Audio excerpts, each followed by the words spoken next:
तो दोस्तों, इस वीडियो में हम पढ़ेंगे last topic motion in a plane chapter का आखिरी टॉपिक होने वाला है ये।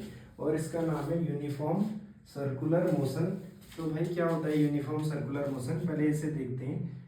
तो मान लो एक सर्कल में कोई ऑब्जेक्ट मूव कर रहा है, ये एक सर्कल मैंने बना दिया है और कोई एक पार्टिकल इसमें ट्रेवल कर रहा है।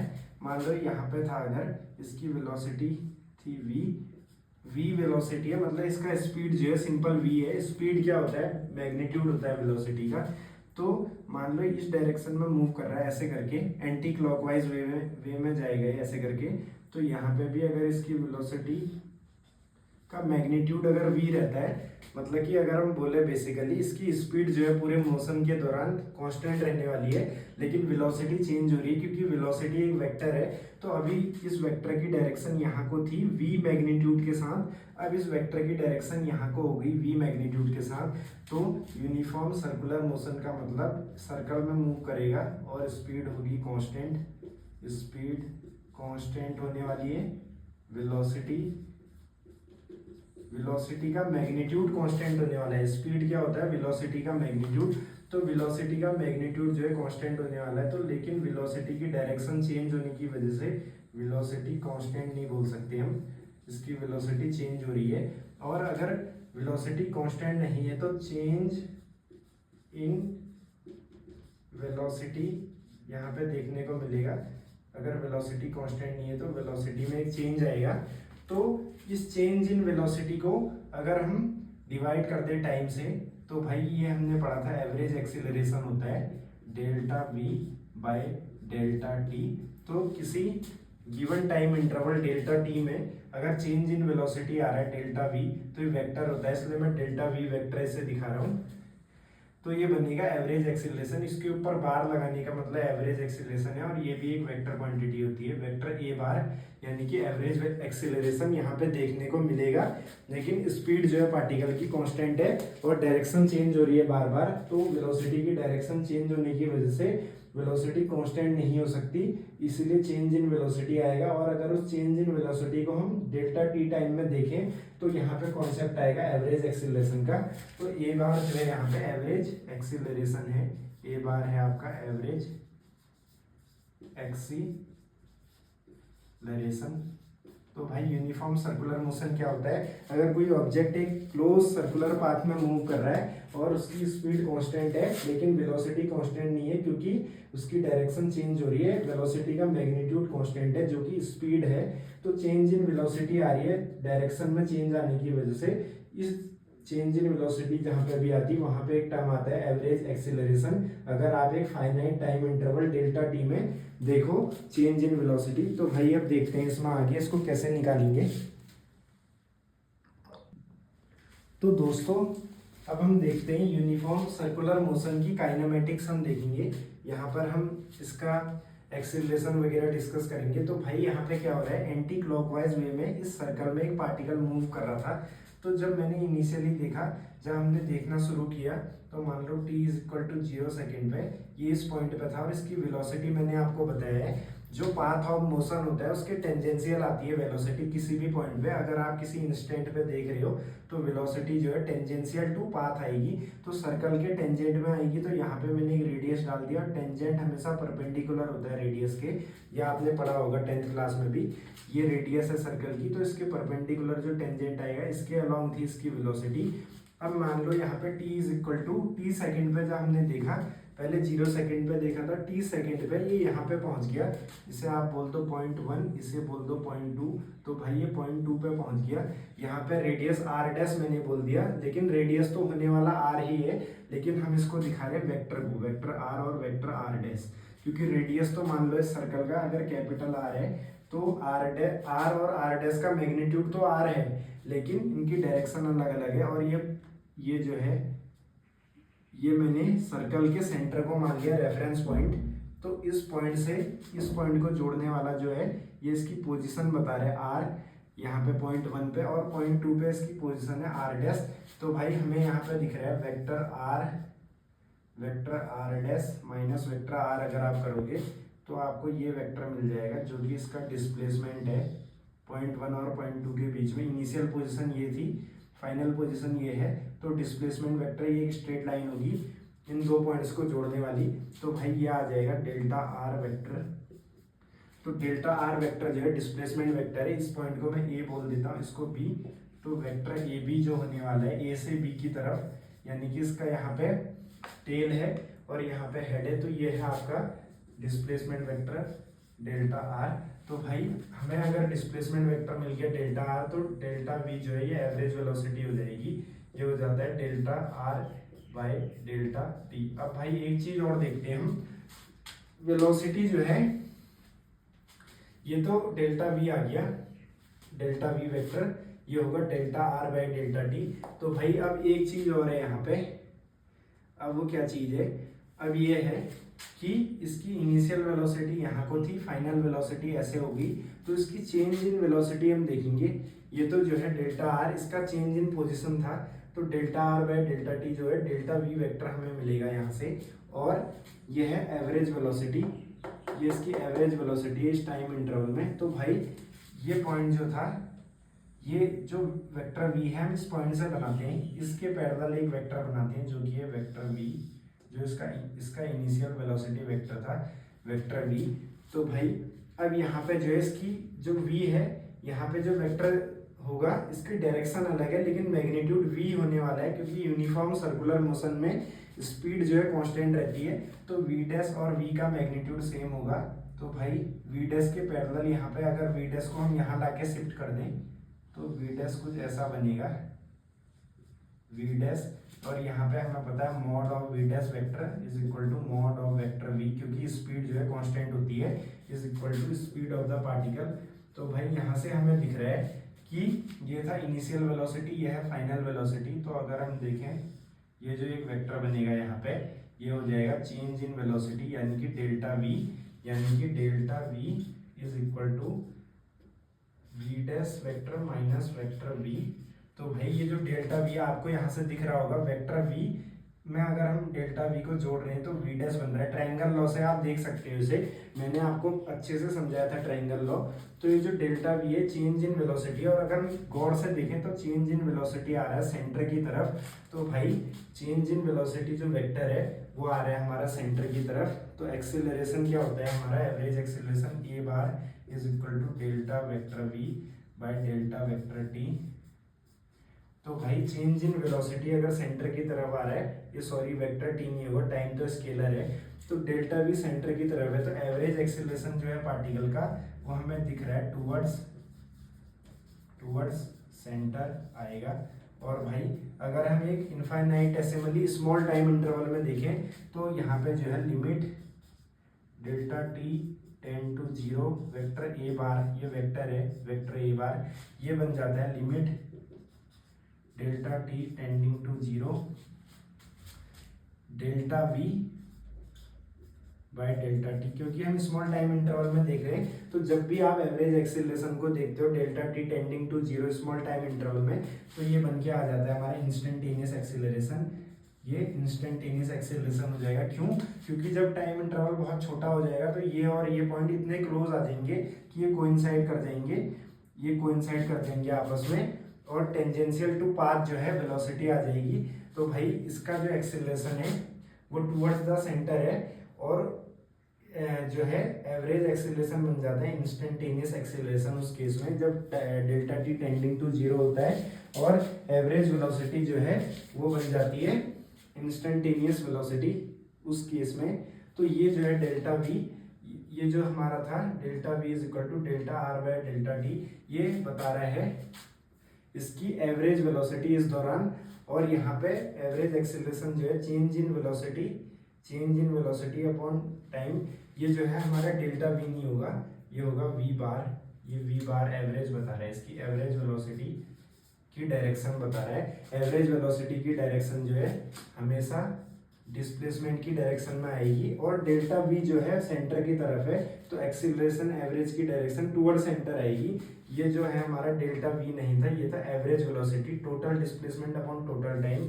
तो भाई यहाँ पे हमारा निकल के आ गया इंस्टेंटेनियस एक्सीलरेशन बन जाएगा एवरेज एक्सीलरेशन, जब हम किसी इंस्टेंट ऑफ टाइम पे देखेंगे। तो अब देखते हैं इसका फॉर्मूला आगे क्या बनता है। तो दोस्तों एक बार इसको आप फिर से समझ लो, ये एंटी क्लॉकवाइज वे में यूनिफॉर्म सर्कुलर मोशन हो रहा था। इसका मतलब स्पीड जो है पार्टिकल की कांस्टेंट रहने वाली है और वेलोसिटी चेंज हो रही है, क्योंकि डायरेक्शन जो है चेंज हो रही है। मोशन और पार्टिकल जब हो रहा है तो वेलोसिटी टेंजेंशियल होती है पाथ की। तो ये पाथ है इसका सर्कुलर, तो किसी भी इंस्टेंट पे वेलोसिटी जो है यहाँ पे ऐसे थी, यहाँ पे टेंजेंट ऐसे होगा, यहाँ पे ऐसे होगा। तो वेलोसिटी कंटिन्यूअसली चेंज हो रही है, लेकिन स्पीड जो है या फिर वेलोसिटी का मैग्नीट्यूड वो सेम रहने वाला है। यूनिफॉर्म सर्कुलर मोशन उसे कहते हैं हम। तो मैंने 1.1 लिया, 1.2 लिया। जब हमने देखना शुरू किया, पार्टिकल 0.1 पे था और इसकी वेलोसिटी v थी। तो भाई जब डेल्टा टी टाइम के बाद हमने देखा, तो टी टाइम के बाद हमने देखा, टी टाइम के बाद तो इसकी वेलोसिटी जो है यहाँ पे 0.2 पे आ गई, इसकी वेलोसिटी हो गई v डैश। तो हमने मान लो टाइम जो लिया डेल्टा टी टाइम के बाद हमने इसको देखा, तो इसकी वेलोसिटी v डैश हो गई थी। तो भाई वेलोसिटी टेंजेंशियल होती है पाथ की, और टेंजेंट जो है परपेंडिकुलर होता है रेडियस पे। तो ये सेंटर था अगर सर्कल का O, तो मैंने इसका रेडियस पहले r बना दिया, फिर r डैश। O हमको हम रेफरेंस पॉइंट मानते हैं यूनिफॉर्म सर्कुलर मोशन में, और r और r डैश इसके पोजीशन वेक्टर हो गई, ये इनिशियल ये फाइनल। तो भाई ये जो ए बी है ये दे देगा डिस्प्लेसमेंट वेक्टर, क्योंकि initial vector plus displacement vector is equal to final position vector होता है। तो वेक्टर ए बी जो है इसका डेल्टा r वेक्टर है, या फिर ये है आपका displacement of particle after delta T time. तो एक गिवन टाइम इंटरवल में हम इसकी चेंज ऑफ पोजीशन देख रहे हैं या फिर डिस्प्लेसमेंट देख रहे हैं, तो यहाँ से कॉन्सेप्ट आएगा एवरेज वेलोसिटी का, total displacement upon total time. Total displacement है डेल्टा आर, या फिर जो है डेल्टा आर वेक्टर है, या फिर इसको डिस्प्लेसमेंट कह सकते हैं। और डेल्टा वी जो है यहाँ से निकल के आया, इस वेलोसिटी के पैरेलल मैंने यहाँ पे शिफ्ट कर दिया इस वेलोसिटी वेक्टर को, और इसको यहाँ पे शिफ्ट कर दिया पीछे लाके, ये दोनों पैरेलल हैं। तो भाई हमें दिख रहा है कि डेल्टा वी जो है चेंज इन वेलोसिटी जो आएगा यहाँ पे वो टुवर्ड्स द सेंटर आ रहा है। तो कॉन्सेप्ट ऑफ एवरेज एक्सीलरेशन हमने देखा था, वो होता है change in velocity upon time interval. तो एवरेज एक्सीलरेशन भी निकल के आ गया टुवर्ड्स द सेंटर। तो भाई टुवर्ड्स द सेंटर होता है एवरेज एक्सीलरेशन। और किसी इंस्टेंट ऑफ टाइम पे हम बात करते हैं तो एवरेज एक्सीलरेशन दे देता है इंस्टेंटेनियस एक्सीलरेशन। तो अगर कोई पार्टिकल सर्कुलर मोशन कर रहा है तो किसी भी इंस्टेंट ऑफ टाइम पे अगर आप देखोगे, ये उसका वेलोसिटी वेक्टर है, और अगर ये उसकी रेडियस r है, तो इंस्टेंटेनियस एक्सीलरेशन भी टुवर्ड्स द सेंटर होने वाला है। तो भाई अब एक चीज हम देखते हैं, मान लो ये एंगल जो है, जब हमने डेल्टा टी टाइम में देखा, इसका एंगल जो है डेल्टा थीटा अगर चेंज हो गया, एंगल जो यहाँ पे आया डेल्टा थीटा आया, तो भाई आप देख सकते हो ओ ए बी ट्रायंगल जो है, ट्रायंगल ओ ए बी का जो एंगल है डेल्टा थीटा है, और ये रेडियस के बराबर है, कैपिटल आर के बराबर, ओ बी और ओ ए। तो ये दोनों एंगल भी हो जाएंगे आपका सेम, ये दोनों एंगल सेम हो जाएंगे। इनको मान लो बोल दो अल्फा, इसको भी बोल दो अल्फा। तो सिमिलरली यहाँ पे क्या है भाई, ये लाइन और ये लाइन जो है, ये और ये लाइन जो है, ये रेडियस और वेलोसिटी आपस में परपेंडिकुलर है। यहाँ पे ये रेडियस और ये वेलोसिटी आपस में परपेंडिकुलर है। तो दो लाइन के बीच का अगर एंगल जो है डेल्टा थीटा आ रहा है, तो उनके परपेंडिकुलर्स के बीच का एंगल भी डेल्टा थीटा ही आएगा। ये मैं आपको पहले बता चुका हूँ कई वीडियोस में। तो भाई आर और आर डैश के बीच का एंगल डेल्टा थीटा है, तो इसका परपेंडिकुलर वी है और इधर वी डैश है, तो वी और वी डैश के बीच का एंगल भी डेल्टा थीटा आएगा। और v और v डैश का मैग्नीट्यूड बराबर है, क्योंकि यूनिफॉर्म सर्कुलर मोशन में स्पीड कांस्टेंट रहने वाली है, तो वेलोसिटी का जो मैग्नीट्यूड है वो सेम रहेगा। तो इस वेक्टर का और इस वेक्टर का मैग्नीट्यूड सेम है, यानी कि ये और ये जो लेंथ होगी ये बराबर है, तो ये दोनों एंगल भी सेम हो जाएंगे। तो भाई ये दोनों एंगल भी आ जाएंगे अल्फा। अब ये दो ट्राइंगल्स जो है, इनके तीनों एंगल बराबर हो गए, जो करस्पॉन्डिंग एंगल्स है वो बराबर हो गई। तो भाई इनकी करस्पॉन्डिंग साइड्स का जो रेशियो होगा वो भी सेम होने वाला है। तो अगर हम यहाँ पर से देखें, तो यहाँ पर से अगर हम देखें, जैसे यहाँ पे डेल्टा वी है, इसके अपोजिट में आ रहा है डेल्टा थीटा, तो भाई डेल्टा थीटा जो है इसके अपोजिट आ रहा था डेल्टा आर, जो वेक्टर था ये वाला, ये जो वेक्टर था वो आ रहा था। तो भाई अगर हम देखें यहाँ से, तो डेल्टा वी यहाँ पे जो है delta V by delta R, ये करस्पॉन्डिंग साइड्स होगी, delta V by delta R is equal to, corresponding side यहाँ पे कौन सी है, अगर आप देख लो आर और वी ये करस्पॉन्डिंग साइड्स है, is equal to V by R. इसका मैग्नीट्यूड जो है इस आर वेक्टर का रेडियस के बराबर है। तो भाई ये हमें मिल गया यहाँ से। तो यहाँ से हमारा डेल्टा वी क्या निकल के आ गया, डेल्टा वी निकल के आ गया V delta R by R. तो भाई हमारा जो है एवरेज एक्सीलरेशन ए बार क्या होता है, delta V by delta T ये होता है। तो इसका मैग्नीट्यूड हम देख रहे हैं यहाँ पे, तो वेक्टर नहीं लगा रहा हूँ मैं ऊपर, खाली मैग्नीट्यूड देख रहे हैं। तो ये हो जाएगा V by R delta R by delta T. तो भाई ये निकल के आ जाएगा यहाँ से। और हमें पता है कि अगर आप देखो इस सर्कल का जो लेंथ है रेडियस है कैपिटल आर, और अगर इसका एंगल जो है डेल्टा थीटा है, अगर ये डेल्टा थीटा है तो ये जो आर्क होगा ये कितना हो जाएगा, आर डेल्टा थीटा। तो इस आर्क को मैं बोल देता हूँ डेल्टा एस, जो एक्चुअल में पाथ कवर करेगा पार्टिकल, डेल्टा एस करेगा। ये आ जाएगा आर डेल्टा थीटा। तो भाई अब यहाँ से क्या चीज़ निकल के आई, एक और डेल्टा एस आ गया यहाँ पे निकल के, आर डेल्टा थीटा। तो भाई यहाँ से ये निकल के आ गया delta S is equal to R delta theta.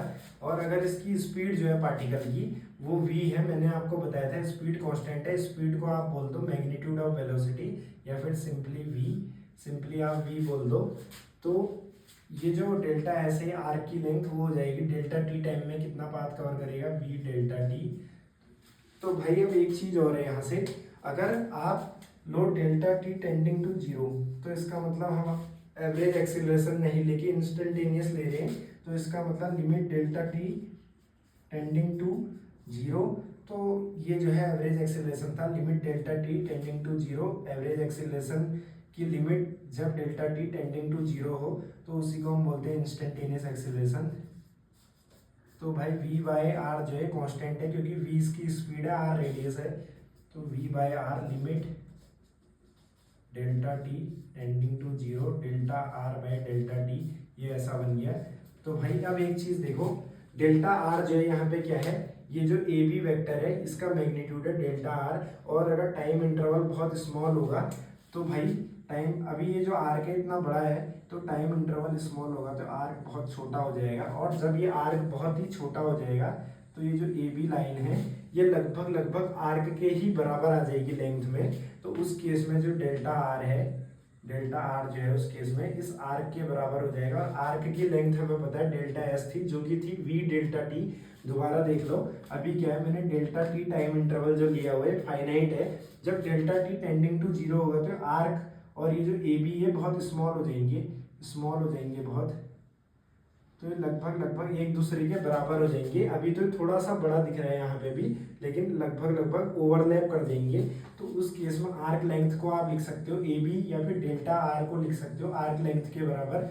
और आर्क लेंथ क्या है, उसकी स्पीड इनटू जो टाइम वो ले रहा है, तो भाई वी डेल्टा टी हो जाएगा उस केस में डेल्टा आर।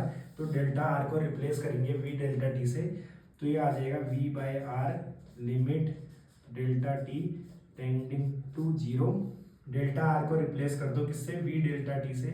तो V delta T by delta T, तो भाई ये कट गया डेल्टा टी से डेल्टा टी। तो ये बन गया limit delta T tending to zero. ये तो स्पीड है, तो v इंटू वी ये हो गया वी स्क्वायर बाय आर। यानी कि पार्टिकल का जो एक्सीलरेशन है किसी भी इंस्टेंट ऑफ टाइम पे वो होगा V square by R instantaneous acceleration. और वो हमेशा होगा टुवर्ड्स द सेंटर। वो क्यों होगा, क्योंकि चेंज इन वेलोसिटी हमेशा टुवर्ड्स द सेंटर है, तो इंस्टेंटेनियस एक्सीलरेशन भी टुवर्ड्स द सेंटर होगा। ये एवरेज, ये जो है इंस्टेंटेनियस एक्सीलरेशन, ये एवरेज एक्सीलरेशन ही होता है। लेकिन तब जब delta T tending to zero हो जाए या किसी इंस्टेंट ऑफ टाइम पे हम बात करें एक्सीलरेशन की, तो भाई यहाँ से एक्सीलरेशन निकल के आ गया वी स्क्वायर बाय आर। तो ये फॉर्मूला होता है एक्सीलरेशन का यूनिफॉर्म सर्कुलर मोशन में, और ये टुवर्ड्स द सेंटर है तो इसको हम बोलते हैं सेंट्रीपिटल एक्सीलरेशन। तो भाई ध्यान रखना, यूनिफॉर्म सर्कुलर मोशन के केस में जो एक्सीलरेशन होता है इसे बोलते हैं सेंट्रीपिटल एक्सीलरेशन। तो सेंट्रीपिटल एक्सीलरेशन कितना होता है, वी स्क्वायर बाय आर। अब एक चीज और देखेंगे यहाँ पे। तो दोस्तों अभी हमने देखा था एक्सीलरेशन जो होता है किसी भी इंस्टेंट ऑफ टाइम पे या फिर इंस्टेंटेनियस एक्सीलरेशन, वो निकल के आया था हमारा वी स्क्वायर बाय आर। तो भाई वी स्क्वायर बाय आर निकल के आया था हमारा एक्सेलरेशन। तो यहाँ से हम क्या करेंगे, अब हमें पता है जो स्पीड है वो होता है डिस्टेंस अपॉन टाइम। यहाँ पे जब वी है स्पीड है simply V square by R. V जो है यहाँ पे स्पीड है और इसकी डायरेक्शन हमें कैसा पता लगेगी, वेक्टर ए इंस्टेंटेनियस की, ये हमेशा टुवर्ड्स द सेंटर होगा यूनिफॉर्म सर्कुलर मोशन के केस में। तो भाई डिस्टेंस अपॉन टाइम होता है स्पीड। तो मैंने देखा था अभी डेल्टा टी टाइम में ये पार्टिकल यहाँ से लेके सर्कुलर आर्क में यहाँ चला गया पॉइंट 2 पे। तो भाई इस आर्क की अगर आपको निकालनी है लेंथ, आर्क लेंथ क्या होती है, आर इंटू जो एंगल है डेल्टा थीटा, ये रेडियंस में लेते हैं एंगल को। तो भाई यहाँ पे डिस्टेंस जो है डेल्टा एस में बोल देता हूँ इसको, आर की लेंथ को डेल्टा एस, जो है डेल्टा एस यहाँ पे डिस्टेंस कवर कर रहा है। तो डेल्टा एस जो हो जाएगा वो हो जाएगा आर डेल्टा थीटा, ये आपको दिख रहा होगा यहाँ से, ये रेडियस इसका कैपिटल आर है, ओ ए जो है इसका मैग्नीट्यूड है रेडियस के बराबर कैपिटल आर डेल्टा थीटा। तो ये है आपका आर्क लेंथ। तो इसकी स्पीड जो आ जाएगी R delta theta by delta T. तो भाई जो delta theta by delta T आ रहा है यह है change in angle per unit time, मतलब यूनिट टाइम में जो एंगल में चेंज आ रहा है ये होता है delta theta by delta T. इसे हम बोलते हैं एंगुलर वेलोसिटी, इसको रिप्रेजेंट करते हैं ओमेगा से। तो भाई change in angle per unit time में अगर देखें तो जो एंगल में चेंज आ रहा है उसे बोलते हैं delta theta by delta T, और इसको हम बोलते हैं ओमेगा जो कि होती है एंगुलर वेलोसिटी। तो v इज इक्वल टू निकल के आ गया आर ओमेगा। तो ओमेगा होगी एंगुलर वेलोसिटी और इसकी यूनिट्स होती है ओमेगा की रेडियन पर सेकंड में। तो भाई जब भी आप ध्यान रखना अगर आप वेलोसिटी कैलकुलेट करोगे तो ओमेगा को कन्वर्ट करना पड़ेगा आपको रेडियन पर सेकंड में। क्वेश्चन में दिया हो सकता है रिवॉल्यूशन पर मिनट। अगर मान लो आपको ओमेगा दिया है 2 रिवॉल्यूशन पर मिनट, तो भाई यहाँ पे क्या होगा रिवॉल्यूशन पर मिनट, तो आपको रेडियन पर सेकंड में करना है। एक रिवॉल्यूशन में कितना एंगल बनाएगा रेडियन में, जब पार्टिकल एक रिवॉल्यूशन करेगा 360 डिग्री करेगा तो रेडियन में हो गया 2 पाई। तो भाई 2 आरपीएम का मतलब 2 इंटू 2 पाई रेडियन, और एक मिनट में कर रहा है 2 पाई रेडियन, तो एक सेकंड में कितना करेगा, आप 60 से डिवाइड कर दो, क्योंकि रिवॉल्यूशन पर मिनट का मतलब 2 पाई बाय 60 से मल्टीप्लाई करना है इसको, रेडियन पर सेकंड में अगर कन्वर्ट करना है 2 पाई आ रहा है रिवॉल्यूशन को रेडियन में कन्वर्ट करने के लिए, 60 आ रहा है मिनट को सेकंड में कन्वर्ट करने के लिए, तो ये आ जाएगा रेडियन पर सेकंड में। यहाँ से ओमेगा निकल के आ रहा है आपका pi by 15 radian per second. तो भाई ऐसे आपको ओमेगा को रेडियन पर सेकंड में लाने हैं। तो अभी हमने देखा था एक्सीलरेशन जो होता है इस केस में इंस्टेंटेनियस, वेक्टर मत लगाओ, खाली मैग्नीट्यूड देखना है हमें, क्योंकि हमें पता है इसकी डायरेक्शन टुवर्ड्स द सेंटर होगी हर समय। तो ये होता है वी स्क्वायर बाय आर, और वी की वैल्यू है आर ओमेगा, तो ये आ गया R square omega square by R, यानी कि यहाँ से आ गया ओमेगा स्क्वायर आर। तो भाई इंस्टेंटेनियस एक्सीलरेशन होता है ओमेगा स्क्वायर आर या फिर वी स्क्वायर बाय आर, दोनों ही फॉर्मूला वैलिड हैं इंस्टेंटेनियस एक्सीलरेशन के लिए। v यहाँ पे स्पीड है जो कि मैग्नीट्यूड ऑफ वेलोसिटी होने वाली है। वेलोसिटी का मैग्नीट्यूड तो सेम रहने वाला है, बस डायरेक्शन चेंज हो रही है। तो वेलोसिटी की डायरेक्शन चेंज होने से change in velocity towards the centre आ रही थी, उसकी वजह से एक एवरेज एक्सीलरेशन आ रहा था, और किसी इंस्टेंट ऑफ टाइम पे वही एवरेज एक्सीलरेशन बन जाता है। इंस्टेंटेनियस एक्सीलरेशन हमेशा टुवर्ड्स द सेंटर होगा, और इसकी जो वैल्यू आएगी magnitude V square by R आएगा। वी है speed of the particle, R है रेडियस ऑफ द सर्कल जिसमें ये मोशन कर रहा है सर्कुलर मोशन, और ओमेगा इसकी एंगुलर वेलोसिटी है रेडियन पर सेकंड में। तो भाई ध्यान रखना ओमेगा को बोलते हैं एंगुलर वेलोसिटी। तो भाई ये हो गया एंगुलर वेलोसिटी ओमेगा। अब एक चीज और है, अगर जो है वेलोसिटी, अगर हमें स्पीड निकालनी है पार्टिकल की, तो ये पूरा अगर पाथ कवर कर रहा है, हमें पता है सरकमफेरेंस के बराबर कवर करेगा 2 पाई आर में। तो भाई अगर पार्टिकल एक चक्कर लगाने में कैपिटल टी टाइम ले रहा है तो उस कैपिटल टी टाइम को हम बोलते हैं time period of circular motion, uniform circular motion.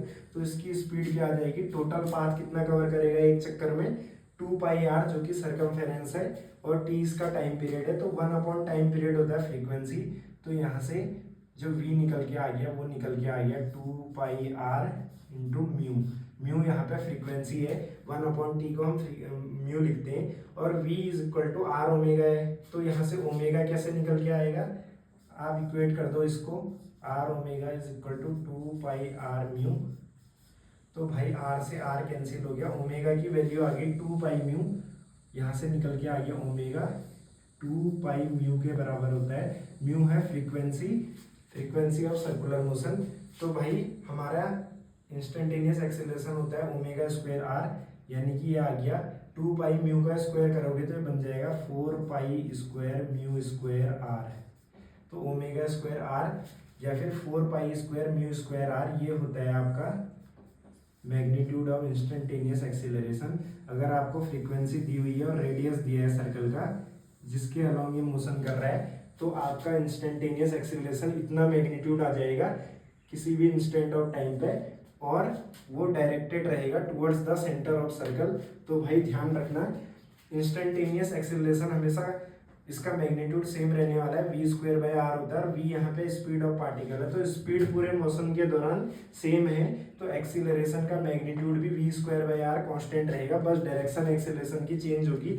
अगर पार्टिकल यहाँ पे है तो उस समय टुवर्ड द सेंटर ऐसे रहेगा, यहाँ पे है तो एक्सीलरेशन की डायरेक्शन ऐसे आएगी, यहाँ पे है तो ऐसे आएगी, यहाँ पे होगा तो ऐसे आएगी, और यहाँ पे होगा तो ऐसे आएगी। तो भाई एक्सीलरेशन की भी डायरेक्शन चेंज हो रही है, लेकिन मैग्नीट्यूड कांस्टेंट है, और स्पीड जो है वो भी कांस्टेंट है, बस वेलोसिटी चेंज हो रही है सिर्फ चेंज इन डायरेक्शन की वजह से। तो ये है यूनिफॉर्म सर्कुलर मोशन का पूरा कॉन्सेप्ट। तो भाई एक वीडियो में इसके कुछ क्वेश्चन भी करा दूंगा, तो ठीक है, आप देख लेना ऐसे। धन्यवाद।